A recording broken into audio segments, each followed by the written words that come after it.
Assalamualaikum warahmatullahi wabarakatuh. Kami dari kelompok ingin mempresentasikan filosofi pendidikan di dalam kelas, transformasi pembelajaran PJOK, studi kasus dan modifikasi modul, ajar berbasis nilai Pancasila. Tim penyusun itu ada Rivaldo Ananda Sirebutar, Muhammad Ridho Abdillah, Destrio Adi Pamungkas, Tesar Bagus Hartanto, Febi Aditya Prastama, mata kuliah filosofi pendidikan dan pendidikan nilai. Tantangan kami kasus Ali, profil siswa, sulit beradaptasi, canggung di lingkungan baru, menarik diri, tidak memiliki teman, menghindari aktivitas kelompok. Motivasi rendah, motivasi belajar menurun drastis. Masalah Ali bukan pada kemampuan fisik, tapi pada rasa tidak diterima dan kehilangan kepercayaan diri. Bagaimana merancang pembelajaran senam lantai yang memulihkan rasa percaya diri untuk Ali? Diagnosa modul ajar awal, analisis RPP sebelum dimodifikasi, kekuatan atau strength, berpusat pada anak memperhatikan perbedaan kemampuan fisik. Kemudian yang kedua ada kontekstual, materi sesuai pertumbuhan, remaja, atau kodrat alam. Ruang perbaikan, gaps. Pendampingan psikologis kurang strategi untuk siswa yang takut atau isolasi sosial. Teknologi penggunaan video tutorial belum terarah secara teknis. Refleksi masih dangkal dan belum menyentuh aspek emosional mendalam. Kesimpulan, modul sudah baik secara teknis, namun perlu pendalaman aspek sosial emosional untuk siswa seperti Ali.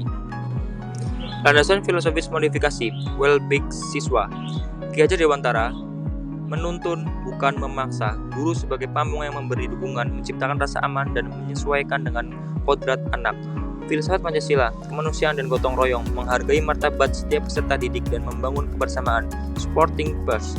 Pendidikan bukan hanya melatih gerak tubuh, tapi merawat rasa.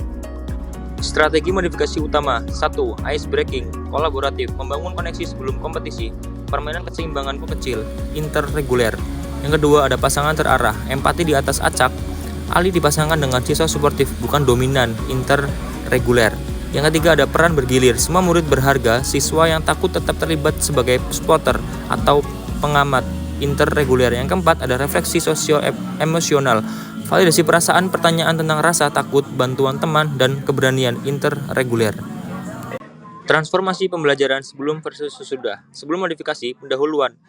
Apersepsi langsung ke latihan teknis. Pembagian pasangan, siswa memilih sendiri atau acak.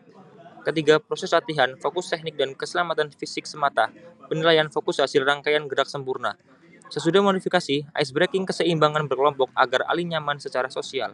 Pembagian pasangan, guru menentukan pasangan, prinsip menuntut KHD. Proses latihan, penambahan peran alternatif supporter atau pengamat bagi yang belum siap fisik. Penilaian, fokus proses, keberanian, dan gotong royong.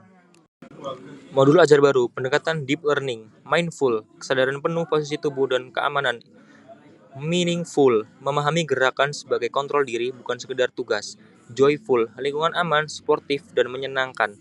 Topik, senam lantai, sikap kapal terbang, handstand, guling, depan, lompat harimau. Target, kelas 9 SMP, profil pelajar Pancasila, gotong royong, dan kemandirian. Strategi diferensiasi pembelajaran, kesiapan belajar, readiness, belum kuat, handstand dengan bantuan dinding, mahir, handstand dengan bantuan teman, spotter, durasi lebih lama, gaya belajar, visual, LKS bergambar dan video tutorial, auditory, instruksi singkat dan penekanan lisan, kinestatik, praktik langsung dengan spotting, diferensiasi produk, penilaian fokus pada usaha dan teknik yang benar, bukan kesempurnaan pada akrobatik. Selanjutnya pertemuan ke-1, membangun kepercayaan dan keseimbangan. 0-15 menit pendahuluan, joyful start, ice breaking, keseimbangan kelompok, siswa saling mengenal tanpa tekanan. 15-105 menit, inti stretching pairing, material kapal terbang dan handstand, Ali dipasangkan dengan teman empati tinggi, reciprocal, teaching, satu berlatih dan satu menjadi supporter. 105-120 menit atau penutup, refleksi, diskusi pentingnya menjaga teman.